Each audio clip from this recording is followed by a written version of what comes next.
Okay, guys, we are live, and thank you for being here tonight on the Team Triceps call. I'm so excited that we have a good friend of mine, Leslie, on the call tonight to share with us. And thank you for trying this new webinar service with me. I just subscribed to this yesterday, and I'm excited to try it out. So basically, we are still going to be using Google Hangouts, but there's this really cool like chat feature, and we get to register, and I get to see if you watch the whole thing. And we get to do fun stuff like give this away on the call live for all of you guys that are here. So I get to know who's on, and I get to give something away tonight. So let me introduce you to Leslie. Leslie is an 11-star diamond coach in her first business center, a 3-star diamond coach in her second business center. So you may have heard her on the National Wake Up Call on Monday. She was just rank advanced to 3-star. When we talked earlier today, she was telling me about how she is pushing hard for 15-star by 15-star qualifying by this week. So it's very exciting. Leslie is an amazing mom, wife, woman, coach, mentor. She has such a great team. She's been an elite coach 2 years in a row, and I know she's going for elite again this year. When Leslie and I first met, we were at leadership, or maybe it was before leadership. I can't quite remember, but I know it was in 2013 when we were both going for top 10, and we were neck and neck the whole time. I think I finished at 20, and I think she finished at 19. So we were right there, you know, pushing each other along the whole way, and we've really stayed friends ever since. So I asked her to be on the team call today because she has so much to share, and I think she has a really good system for planning out your month. So that's what we're going to talk about. So without further ado, I am going to turn it over to Leslie and have her share. So thanks, Leslie. Thank you for the introduction, Sarah. I hope everyone can hear me, see me. I should be good. Okay, so Sarah asked me to share a little bit of my story, and I'm sure, as you guys know, and you'll realize, especially when you've been in the business as long as I have, that your story will always continue to evolve.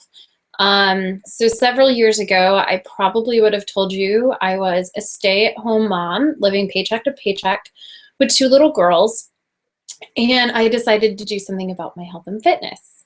Fast forward, I lost 20 pounds, 21 inches, decided to sign up and become a coach to get a discount, earn a little fun money, and hopefully make $100 a week. That was my first goal. I not only did all of that stuff, but I've now been a coach for 4 years. And, you know, my story has really changed over those 4 years. And yes, part of my story is that struggle I had to become an Emerald coach. I literally worked on becoming an Emerald coach for 5 months. 5 total months I worked on becoming an Emerald. I signed up my husband first because I was so convinced I was going to go Emerald. It was like that next step to being all in. So I was like, I'll sign up Jeff, and then I'll go Emerald. And I continued to work on it for like another 4 months after that. And I look back at it now, and I know I was like word vomiting on people, and I was a little passionate, maybe a little overzealous in my approach. There was no forming. It was just like, do you want to join my team? And back in the day, 4 years ago, there were no challenge packs. There were no challenge groups. And it was really, the business was very different. And for me, there wasn't the training that there is today in the back office or anything. So I was just kind of out there on my own, like doing my own thing. So when I finally hit Emerald, those 5 months in, I was so stoked. And I finally started to get the gist of hitting Success Club. So I was working on that, and I realized I had enough points to go to Atlantis on the first Success Club trip back in 2012. And I was so excited about earning this trip for my husband and I. Like I mentioned, we were, you know, paycheck to paycheck, like never could get ahead. You know, we'd save up that $1,000 emergency fund, and then a car would break down. We would save up that $1,000 emergency fund, and something would go wrong with the house. So I just felt like we could never get ahead and this opportunity came along to take this trip to Atlantis, and I just thought, oh my God, I have to do this. So not only did I do it, but I ended up on Carl Deichler's top challenge pack sales list for the month of November, which he was running a contest where you could get a room upgrade, a suite upgrade at Atlantis. So I was like, heck yes. So I actually went to Atlantis as an Emerald coach, but it was on that trip that my husband just kind of got it. Like, I think he finally understood this company and what it was capable of, and like my vision, this dream that I had for this business. And so really after that, I probably went all in. I hit diamond maybe 2 or 3 months later, so well over a year, about 15 months into my business. And about 11 months later, I went 1-star. Really, I went from about 2-star to 7-star diamond in the span of about 5 months in 2013. And my team just sort of like took off. I ended 2013, for those of you who track ATV, with over 700,000 in ATV, and I was just blown away at what this little team that I had started to create did in just 1 year. And this past year, coaches really start to come into their own and just run up and be leaders themselves. You guys might follow some of them, like Anita Myron and Raina Odell, Rachel Allen, and I've got more coming. So, they took off and really started growing their own teams. And I just saw the leadership development on my team take off. My paycheck took off, my rank took off. We ended up at over, I think, 3.3 million in ATV last year. And it's just, this business has constantly blown me away. I think about where I started those 4 years ago and having no idea the potential this business had, hoping to make $100 a week and get a discount on my Shakeology, to really growing it into a huge business and blessing in my family's life. And I have just enjoyed it so much. I wouldn't trade any of the struggles or setbacks or lessons learned or all of those failures for anything, though, because they've really brought me to where I am today. They've made me the person that I am, and they have made me probably the coach and the leader that I am today. But back to that whole storytelling part, I found out, it's been over 2 years. It would have been in November of 2012. There was a issue in my marriage, for lack of a better term, and it literally had me wondering where I was supposed to go next. 2 little girls, this business, and I felt like my marriage was on the rocks. And I really felt like I had a choice. And the choice was to go all in on my business or just stop. What did I really want? And I saw this amazing opportunity with the business, and I decided to go all in. And we not only fixed our marriage through church, but we truly found, I truly found probably this, power within myself that I could do anything I set my mind to. And at that point, my mindset really switched. But at the same time, I started to struggle with a lot of internal issues.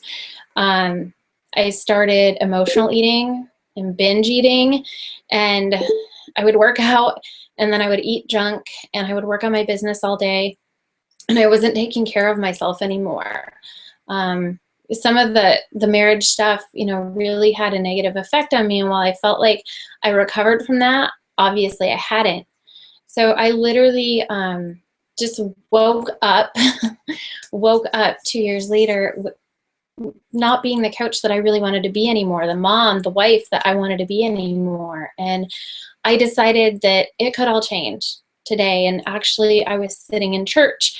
I believe it was on Sunday, January 26th. And our pastor said, a transformed leader is a leader for transformation. And that quote hit me like a ton of bricks. because I realized in that moment I really wasn't a transformed leader anymore. And how in the heck was I going to lead anyone else in transforming their life or their business if I wasn't doing that myself, which just obviously comes back to being a product of the product. So for me, this has kind of been a rebirth of my business, and just proof to you guys that it doesn't matter if you're like 4 months or 4 years into this business. You can decide to go all in. You can decide to like step up and change tonight, tomorrow, whenever, and really go at this with a completely different mindset and mentality. So yeah, that's my story, the whole thing in a nutshell. All right, so I'm gonna get like into the meat of what I'm gonna teach you guys though. So let me hit this screen share button here and see how this goes. I think I wanna share my entire screen, right? Don't look at it, it's kind of a mess. Can you see that?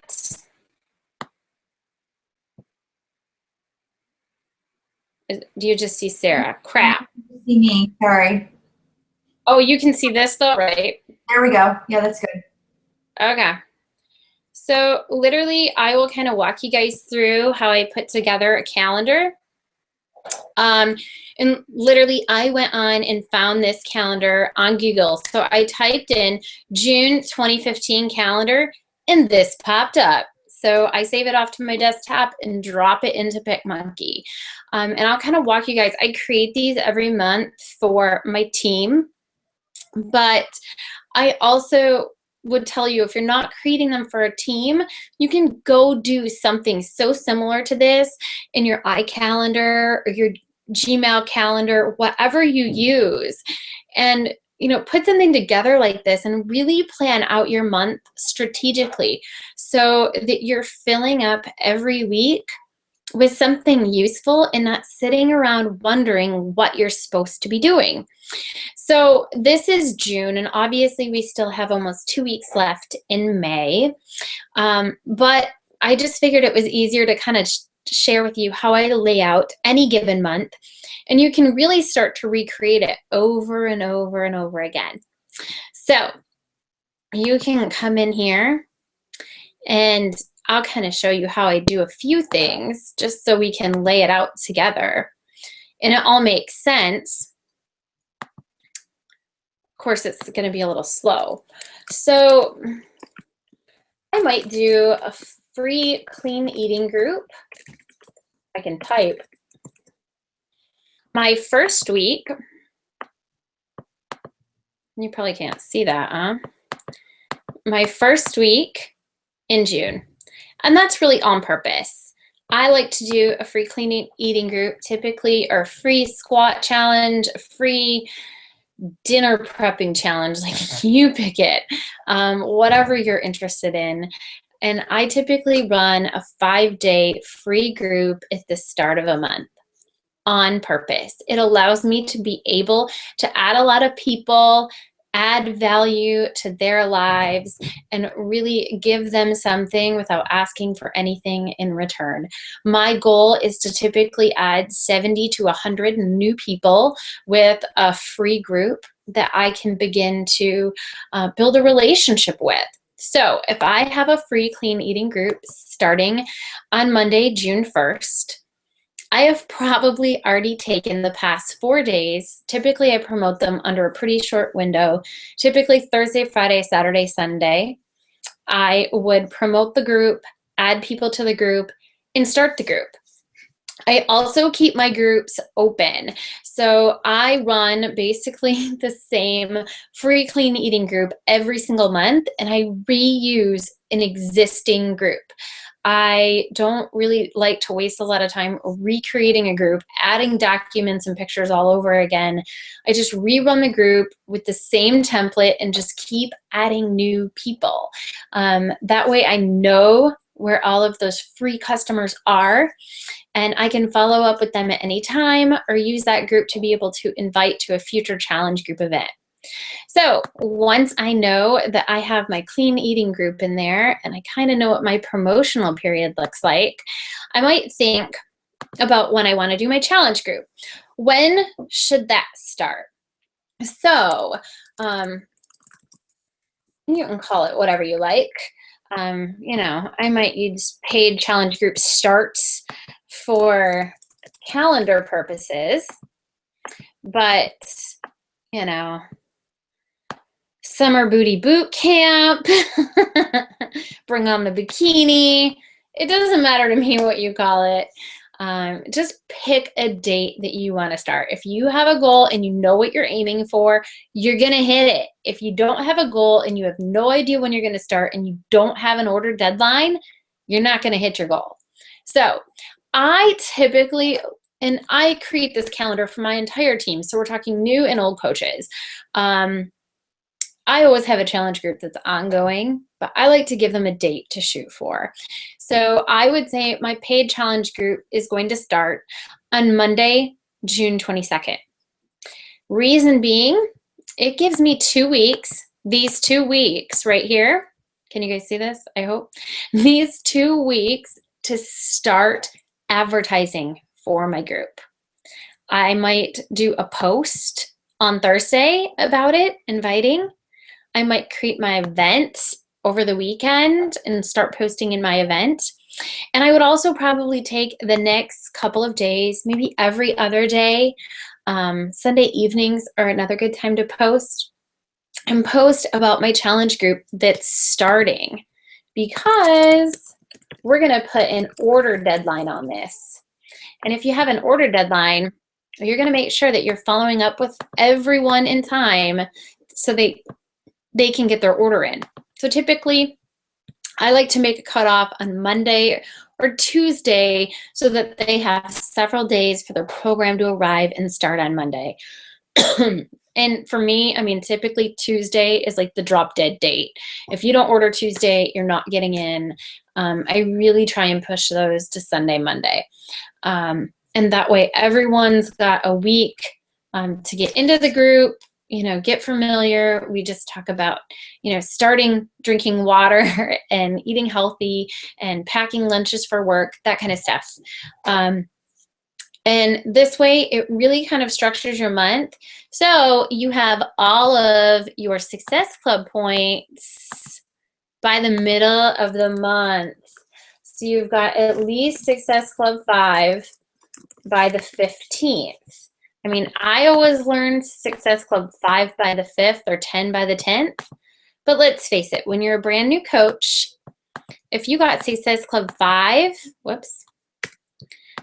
by the 15th, you'd be pretty stoked. And that'd be pretty cool.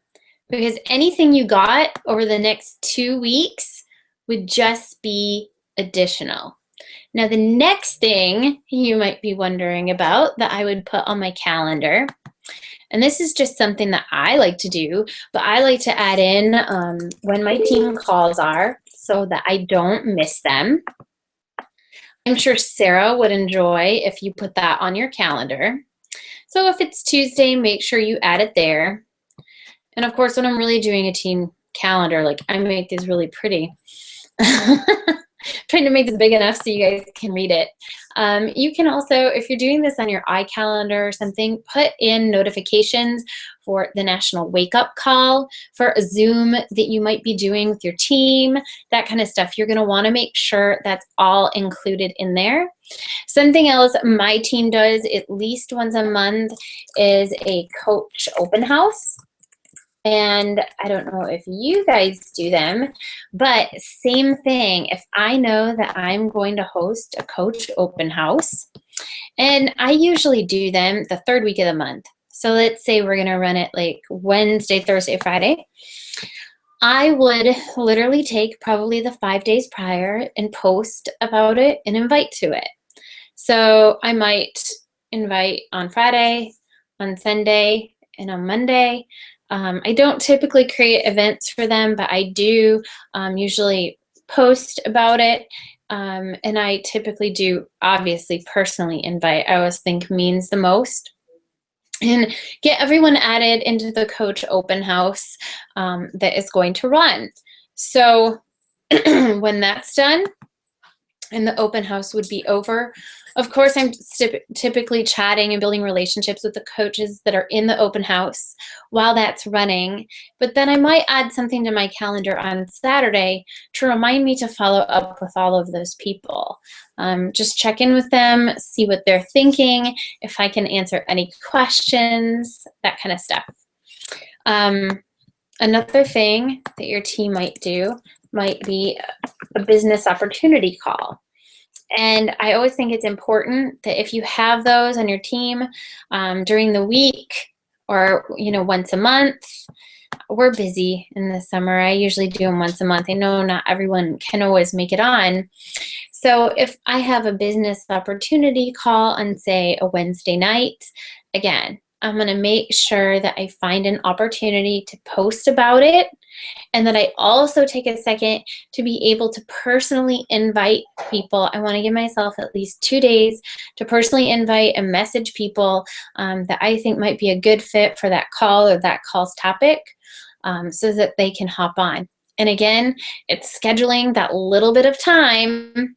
If you're intentional with your time, you won't waste time. You'll actually have more time to be able to follow up with the people that you invited. If they could hop on, great.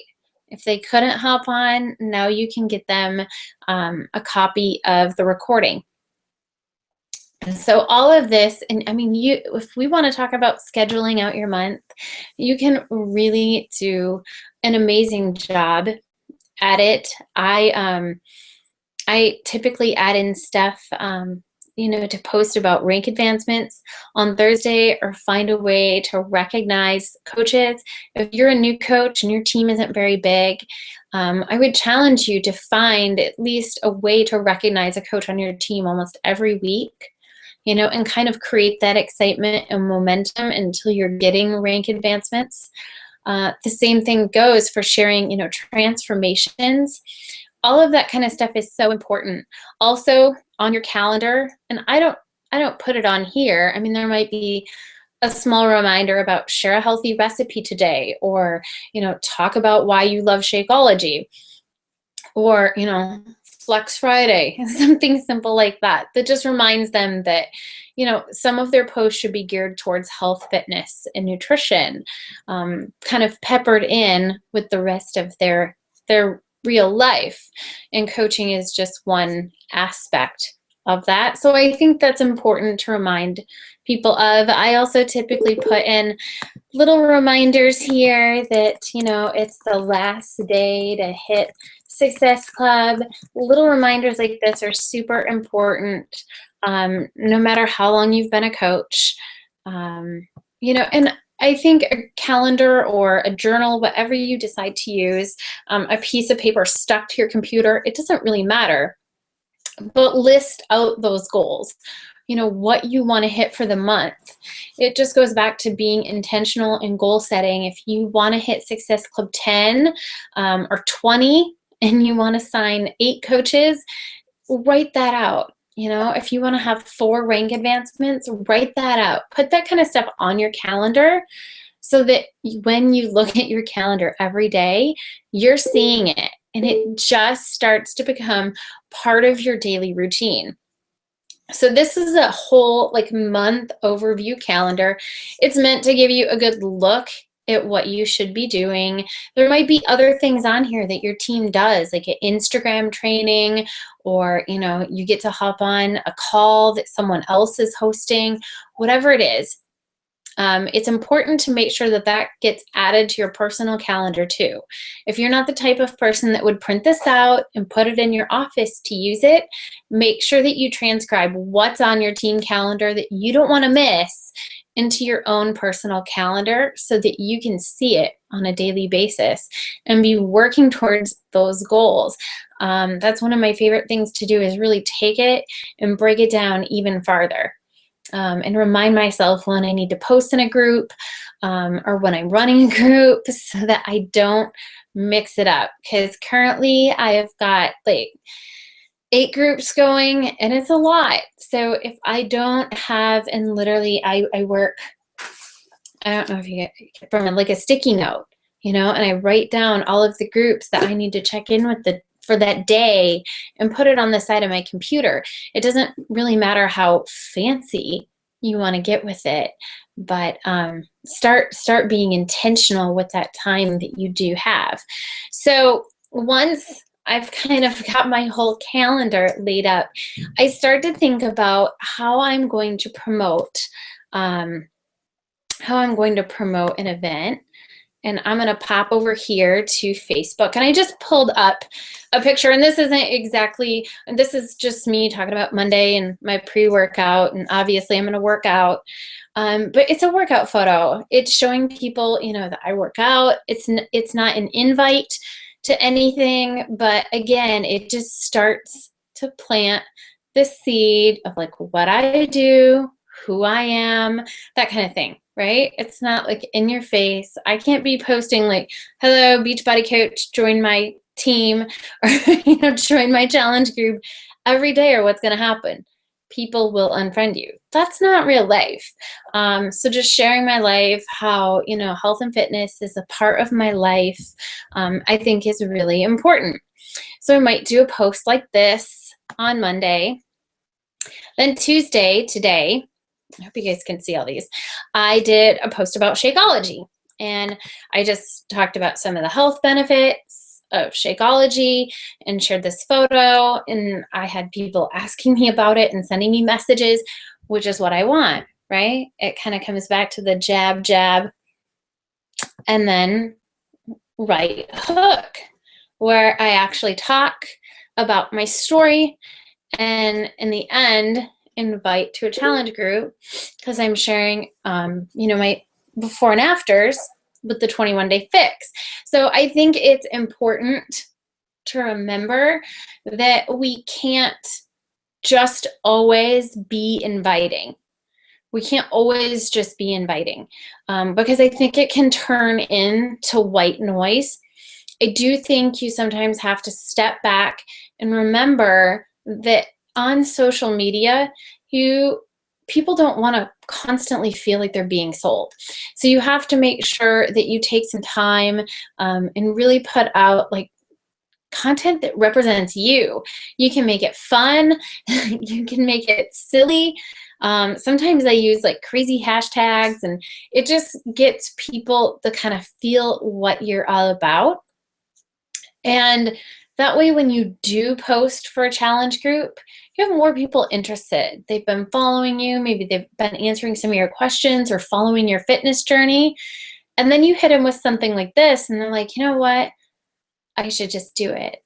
So I think it's important to remember that you can kind of pepper that stuff in amongst everything you do.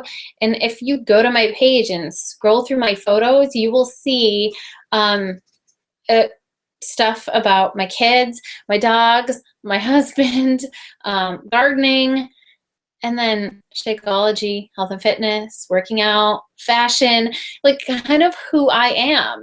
And then that really allows, people to come into your life and be drawn to something more than health and fitness. Because the reality is, before I was ever a Beachbody coach, I would have been the furthest thing from health and fitness. So I've never really marketed just for health and fitness. I really try and focus on, the fact that I'm a mom who made a change. And I think that's what most people connect with me about. I am probably never going to be the girl that has like 6-pack abs and is like doing 1-arm push-ups. That is not my niche at all. And I'm totally okay with that. And you really have to be okay with what your niche is and what part of your life you want to share with people. And it might take you a while to get there. I know it took me a while to get there and get really comfortable with my niche and where I wanted to be. But once you do, you can really start to rock it, and you just hone in on what your audience likes. But my audience is predominantly 30-something moms with kids at home. And they follow me because they relate to me and my story and where I'm at and the things I struggle with and the things I enjoy. And that will be true for you. So if you stay true to that and true to yourself when you are posting and inviting on Facebook, you will do well. And I won't tell you that you'll do well fast, because that's just not the reality. I think I went posting for months and I would get like 3 likes. And I'm sorry, but I didn't really think that my mom and my grandma counted. So, I mean, if you go back and look, my posts 4 years ago are not what they are today. But that's what makes it cool. That's what makes it neat, is that you continue to grow and learn. And the biggest thing I can say about social media, while it is a blessing that we have it in this business, it also can be the thief of joy if you are constantly looking and comparing yourself to another coach. So if you're doing that and you feel like it is putting a damper on your business, unfollow that person. You can always go and check their page if you need an idea or something. But if there is a coach out there that you're constantly comparing yourself to, just don't. Go out there and focus on your own journey and your own race and being the best possible coach that you are meant to be. You weren't put here to be someone else. You were put here to be you. And I really, truly do believe that there is a coach out there for everyone. So I think that's all I had for you guys. But if you have any questions or anything, let me know.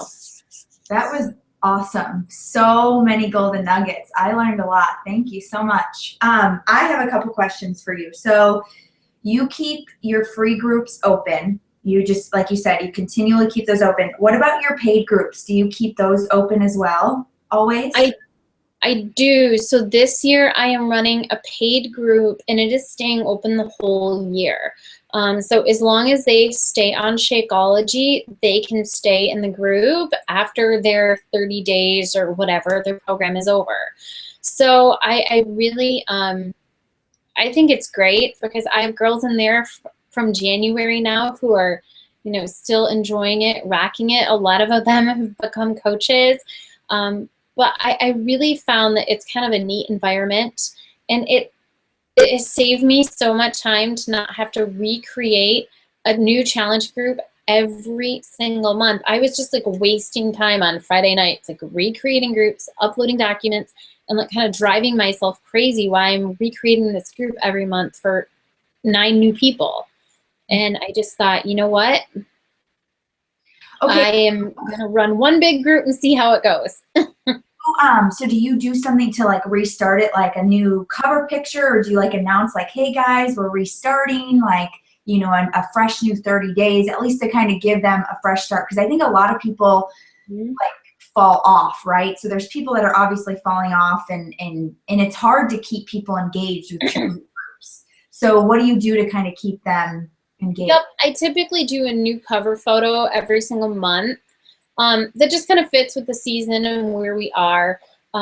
We do like theme days. So we have Motivation Monday, which typically for me means that I'm recording a video and kind of sharing some thoughts with them, especially if it's at the start of the month, just asking them to come back, recommit to their Shakeology, to the group. I might answer questions or do a video about the 21-day fix containers. And just kind of get them involved in sharing. I think that's the biggest thing. The more that they share, of course, the better they're going to do when they're connecting with everyone. As new people join the group, I also introduce them and welcome them, so everyone else has a chance to kind of welcome them to the group and support them as they get started. I have found that all of the new customers that start posting actually kind of re-energize all of the old customers in there.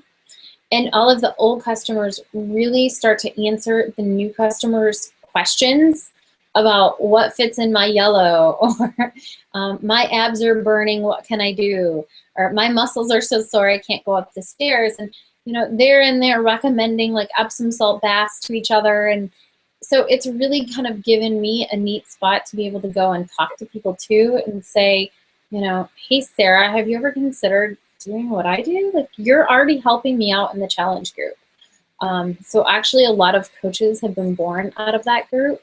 which has been fun because a lot of them are still in there and, you know, helping other people, or, you know, of course, my offer is always open to them too, that, you know, they can run their first challenge group with me in that group, you know, and add their customers, welcome them, and be a part of that until they're ready to go off and run their own. So. Awesome. Awesome. One more question that I had. Talk to us about, I think that you were showing pictures from Facebook from your personal page, but I also know that you have a really successful business like page as well. Can you just kind of talk about how do you post the same things? Do you do different stuff? Like, how do you manage posting on both? It's a lot of work, but it's fun. I like my like page. I realize now that I can get away with a little less than I was doing on my like page. So I really can get away with more like 2 posts a day over on my like page versus 3 to 5 on my personal. So I typically have, my audience follows me for fitness and fashion. So that's kind of what I give them because that's what I like. If I post about a really cool pair of Nike shoes, 400 likes. So it makes it really easy to follow something up like that, and then invite to a challenge group or something about coaching, a free group that I'm running, a fitness tip or a nutrition tip. So I have found that just by kind of mixing that stuff in, and of course a little bit of me, my personality, a photo of me with my girls, or me working out, whatever it is, just kind of helps them relate to who I am. But I will tell you that I do run Facebook ads, and I don't, like, I literally run an ad for likes for $1 a day. I think that's it. Otherwise, I run ads for posts about challenge groups or coaching, and that's it. And when I have one of those ads running, I usually do them for a couple of dollars a day. And I determine what I want the schedule to run like. So typically, if I'm trying to fill a challenge group, I might have the ad run for 5 to 7 days. And I have people email me, message me, however you like to do it. And I get in contact with them if they're interested, and we chat about their goals, of course, and kind of run through the 5-step process or whatever script you happen to use. So I just work it that way. And really, I've found that for my like page, that boosting the stuff that I want seen has been worth it. Mm-hmm. Yeah, me too. Okay, that's good. That helps. I'm personally struggling with going back and forth. Like, I've really just gone all the way to my like page or my business page, and then I don't really have anything going on my personal page. And then I think to myself, man, I feel like I'm still missing out on some of the people that I could be reaching on my personal page. So that's really good insight. I think everybody loved it. Everybody gave you there's some comments in the chat box if you want to take a look at those. Cool. Becky said that you have a very calming and soothing voice. So good job. Oh, really? You're a good speaker. So thank you. Not when I'm yelling at my kids. But you guys, I'm going to give this away. So this sweatshirt I'm going to give away to Lisa Gimmo. Am I pronouncing that right, Lisa? You'll have to tell me later. But Lisa, I will mail this to you. You can send me a message with your address, and I'll get this out to you. But great job, you guys. Thank you so much for being on. I think that, seriously, this has been the biggest attendance that we've had in so long, Leslie. So Yay! Filled it. Thank you. You did awesome. So 45 people on live. Thank you guys so much for being here. Share this with your teams. This was such a good call for new and old coaches, everybody. So thank you so much, Leslie. Have a great night, you guys, and we'll see you soon. Thanks. Bye. See ya. Bye.